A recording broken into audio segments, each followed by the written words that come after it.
Just what we need, boys. Some more people with explosives! Breathe. Watch this clip. See how tranquil it is? This is our brand new map, part of this DLC as well, Giant's Shadow, which in this video I'm showing you new gameplay of, talking about some of the other new features coming in this DLC, plus some of the tweaks that I thought were pretty interesting in the December update that's dropping alongside this release. This DLC is free to anybody who has Battlefield 1 on December 20th, but if you pre-ordered the game or have premium, you'll actually have access to it December 13th, which I hope to see some of you guys out on the battlefield that day or hanging out in my stream as we test this out. To start, let's just take a look at the map itself, and you can see this is from the overview of Conquest, which is going to be the biggest area of gameplay that we're going to have from any of the modes. It's going to be available for all modes except Operation. How the map looks is kind of more similar to St. Quentin's Scar, and even more so, you guys will probably recognize it from the Through Mud and Blood campaign mission. But how the actual gameplay is set up, at least for Conquest, looks much more like Suez. A lot of open area, a bit hilly rather than sand dunes, and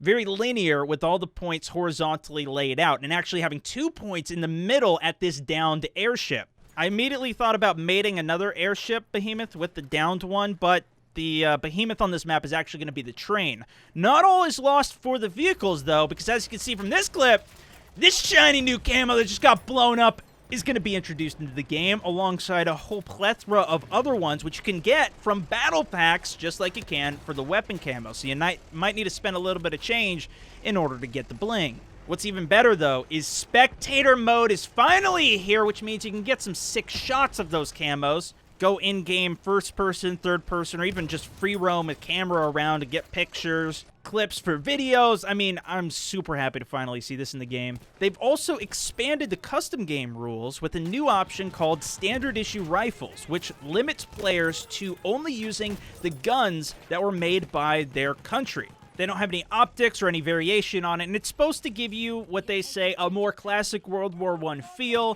fighting in the trenches, and we'll see how that actually pans out. And speaking of weapons, come on guys, the Crossbow! Grenade launching Crossbow. This is actually not going to be a weapon, but an equipment, specifically for the support class to give them something a little bit new. You can also just resupply yourself as you're shooting these out, which is why I'm a bit concerned about grenade spam, which is already pretty insane with all the gas and explosions that are going on. But it does appear to be pretty weak. We only got to see one clip of it in this gameplay, where it lands relatively close and only splashes for 6 damage, and even when landing closer, only does about 40. On that same note of balance, we just had that November update. Well, there's another one coming in December alongside this DLC. The biggest note of it, in my opinion, being that they are nerfing the 10A Hunter.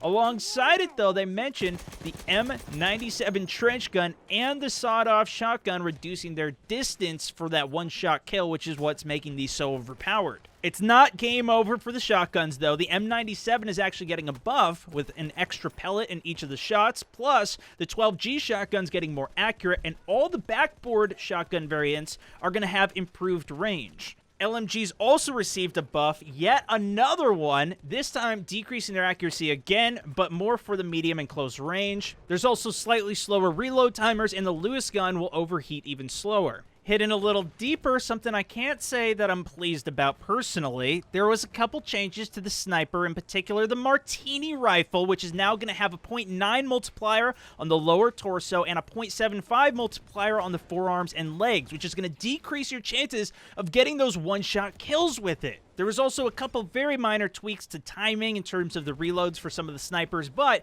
the M1903 Experimental actually did receive an increased accuracy and decreased recoil buff to hopefully make it a little bit more usable. Switching over to gadgets, starting with the mortar, which was pretty heavily nerfed in that November patch. It's coming back a little bit, getting a little bit more accuracy, but not going to be quite where it was at initial game launch. The syringe is also receiving a nerf, where you can't just keep unlimited syringing people non-stop anymore. You have 2 charges, which will refill, which actually can be sped up if you do have an ammo crate near you. Speaking of which, the ammo crates, as well as the med crates, will now be deployable much easier, where it'll try and drop it at your feet if it's not able to deploy against a wall or wherever you're at. A lot of people were having issues with that. And you'll get extra healing and resupply per tick from those crates versus just the regular pouches. One of the biggest buffs in this patch takes us to the skies. In particular, the fighter plane now has increased damage with its main gun, extra increased damage against bombers, and a decrease in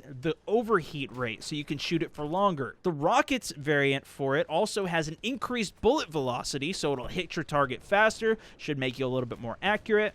But it's not all buffs in the sky. The rear gunner seat on all of the planes is actually going to get a damage decrease to help stop people from just swapping over to that back seat when they're flying and killing the person who's tailing them. You still can, but it's going to be more difficult.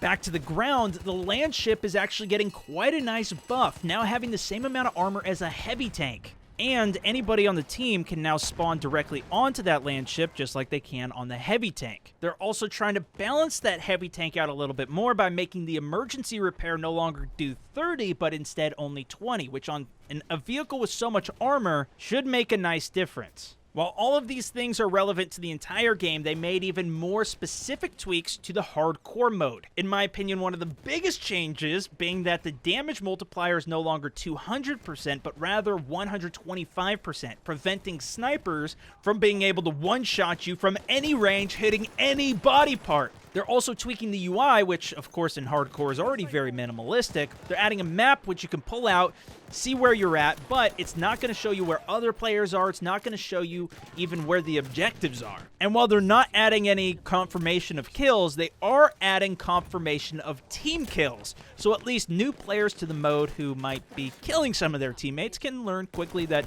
you probably shouldn't keep doing that. They also made a massive amount of fixes to both gameplay, visuals, UI, audio. The biggest one of which, in my opinion, was the bayonet charge, which you could not do while your gun was reloading previously. Now, if you're mid-reload, you can do that animation, get the bayonet charge, and it'll finish your reload once your bayonet is done.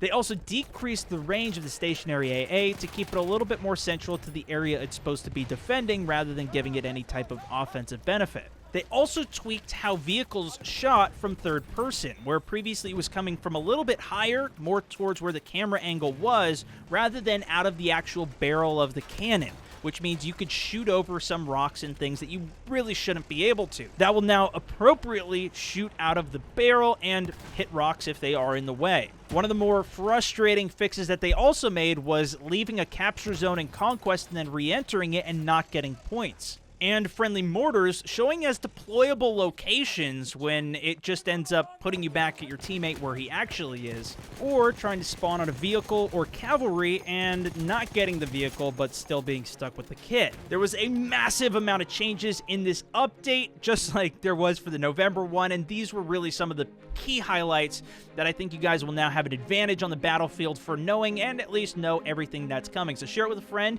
If you guys are new, subscribe to the channel, and of course, give it a thumbs up if you did enjoy. Thank you so much for watching, though. This has been StoneMountain 64, over and out.